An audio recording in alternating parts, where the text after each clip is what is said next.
날마다 쓰는 나의 신앙일기 TV 데일리 큐티 나무향기입니다. 오늘은 요나 4장 10절에서 11절을 묵상하겠습니다.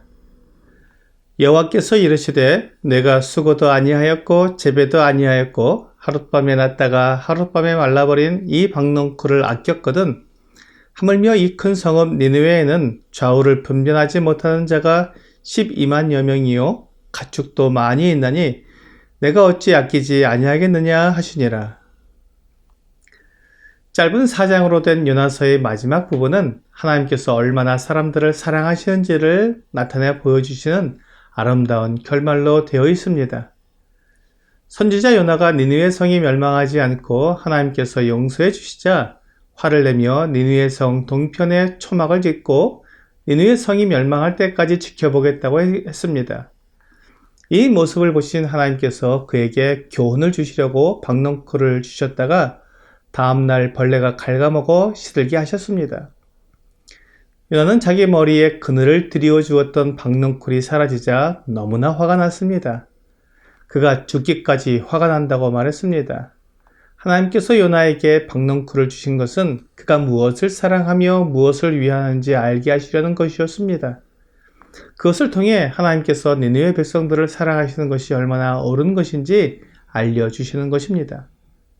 요나는 고집이 센 사람이었습니다. 하나님께서 말씀하시고 하나님께서 결정하신 사항에 대해 이렇듯 거절하고 자기 생각을 끝까지 고집하는 선지자는 아마 요나밖에 없을 것입니다. 그런데 우리들의 모습을 요나에 비춰보면 요나의 모습 속에서 우리의 모습이 나타날 것입니다. 요나가 하나님의 명령을 자기 생각에 맞지 않는다고 거절한 것을 생각해 보면서 우리가 우리의 삶 속에서 얼마나 하나님의 명령을 순종하지 않고 거절하고 있는지 돌아보게 됩니다.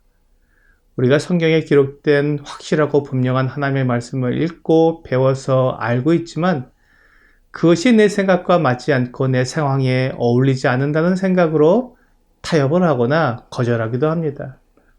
이것은 하나님의 말씀을 내가 취사 선택하는 것이기 때문에 하나님과 사람의 관계가 뒤바뀌게 됩니다. 하나님의 절대적인 결정권을 사람이 마음대로 흔들어 버리는 결과가 되기 때문입니다. 이것이 죄입니다. 요나가 하나님을 믿고 따르며 하나님을 하나님으로 섬기지 않는 것이 아니지만 지금 요나는 자기의 생각이 하나님보다 더 옳다고 주장하고 있는 것입니다. 하나님께서 이스라엘의 원수인 니느웨를 구원하시고 그들을 사랑하시는 것이 잘못되었다고 항변하는 것입니다. 하나님께 실수가 있을 수 있겠습니까? 하나님께서 잘못하시는 것이 있을 수 있겠습니까? 결코 그럴 수 없습니다. 요나도 그렇게 알고 있었을 것입니다. 그러나 막상 내 생각, 내 입장과 전혀 다른 상황이 벌어지게 되자 요나는 자기가 하나님보다 더 옳다고 주장하는 것입니다. 욥기에서도 비슷한 상황이 벌어집니다. 욥은 경건한 사람이었습니다. 그런데 어느 날 자기가 죄를 지지도 않았는데 전 재산을 잃어버리고 또한 자녀들까지 잃어버리게 되었습니다. 그리고 더 나아가 그의 온 몸이 골마 터지게 되었습니다. 욥이 거부였고 그가 매우 경건한 사람이었지만 하루아침에 이렇게 비참한 모습이 되어버리니 그 몰골이 끔찍하게 되었습니다. 그것을 보고 욥의 친구들이 욥에게 조언을 합니다. 이렇게 하루아침에 망해버리는 사람은 반드시 그가 하나님 앞에 죄를 지었기 때문이기 때문에 회개하라고 말해준 것입니다. 그러나 욥은 자기가 하나님 앞에서 죄를 짓지 않았기 때문에 회개할 것이 없다고 했습니다. 그러자 친구들과의 논쟁이 시작된 것입니다. 욥기 34장 5절과 6절은 욥이 말하기를 내가 의로우나 하나님이 내 의를 부인하셨고 내가 정당함에도 거짓말쟁이라고 하였고 나는 허물이 없으나 화살로 상처를 입었노라 하니 라고 엘리후가 욥의 주장을 정리해주고 있습니다. 욥은 친구들과의 논쟁 가운데 자기가 아무 잘못이 없이 고난을 당한다고 주장하기에 엘리후가 그의 입장을 이렇게 정리하게 된 것입니다. 우리는 얼마든지 욥과 요나처럼 내 입장에서 하나님을 정죄할 수 있습니다. 내가 옳고 하나님이 옳지 않다고 주장하는 것입니다. 그러나 그것은 오해입니다.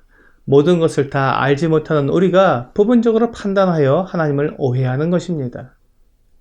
지금 요나도 하나님을 오해하고 하나님의 사랑을 오해했습니다.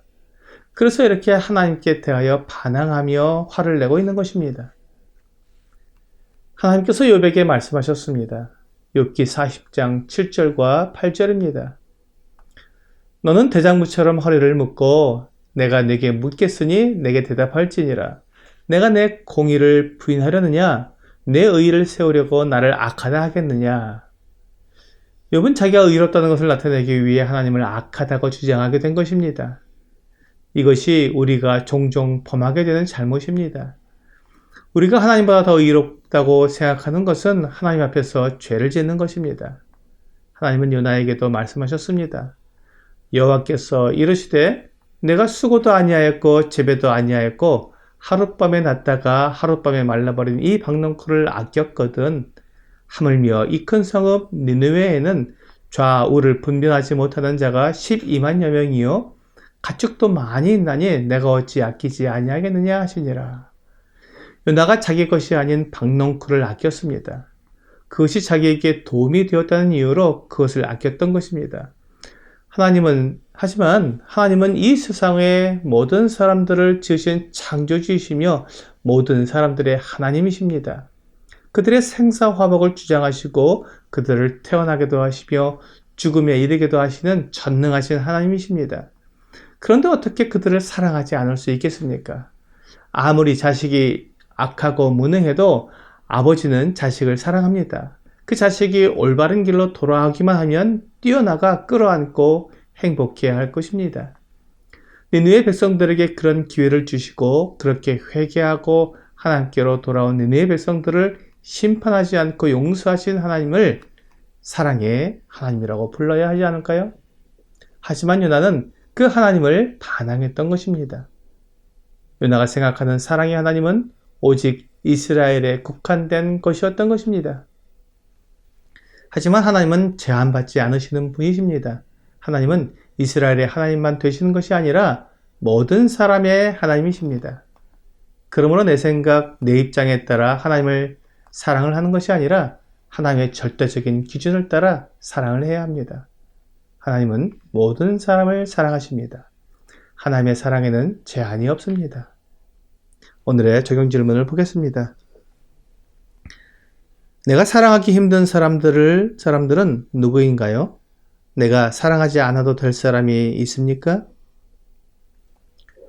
내 입장과 내 상황에 따라 사랑할 사람을 결정한다면 사랑할 수 없는 사람들이 무수히 많을 것입니다. 그러나 하나님의 기준에 따라 사랑한다면 모든 사람을 사랑할 수 있습니다. 오늘 내 생각, 내 입장으로 사랑하는 것이 아니라 하나님의 마음으로 모든 사람을 사랑하는 여러분과 제가 되기를 주 예수님의 이름으로 기도합니다.